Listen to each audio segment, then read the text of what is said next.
পৃথিবীতে এখন ভালো মন্দ, সফল ব্যর্থ এর মানদণ্ড ভিন্ন হয়ে গেছে। কোন এক সময় সফল বলতে তাকে বলা হতো যিনি ভালো মানুষ ছিলেন, মানুষের জন্য কাজ করতেন। এখন সফলতার সংজ্ঞা ভিন্ন। সফল মানে হচ্ছে যে আত্মকেন্দ্রিক, যে কেবল নিজকে নিয়ে ব্যস্ত আছে, যে কেবলমাত্র কিছু তথাকথিত সম্পদের মালিক, মানুষের প্রতি তার কোনো দায়িত্ব নাই, এমনকি তার নিজের আত্মীয় স্বজনের প্রতি তার কোনো দায়িত্ব নেই। সে কেবল নিজের জন্য বাঁচে, তার অন্যের প্রতি না আছে কোনো অনুভূতি অথবা অন্যের প্রতি না আছে কোনো অবদান। এটা একটা ভয়াবহ একটা ডিজিজ।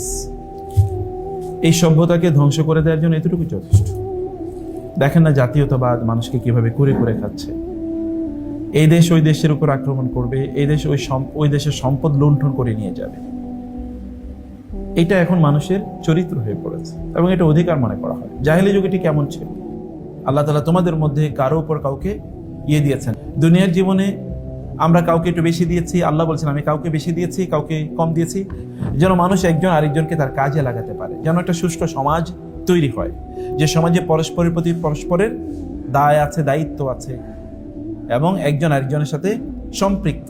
এরা কেবল আত্মকেন্দ্রিক না, ওই জাহেলিয়াতের মতো তারা জীবন যাপন করে না। বাস্তবতা হলো দুনিয়া এমন একটা জিনিস, দুনিয়া নিয়ে আপনি যত চিন্তা করবেন, দুনিয়ার পিছনে আপনি যত ছুটবেন, আপনার এই ছোটা কখনো শেষ হবে না।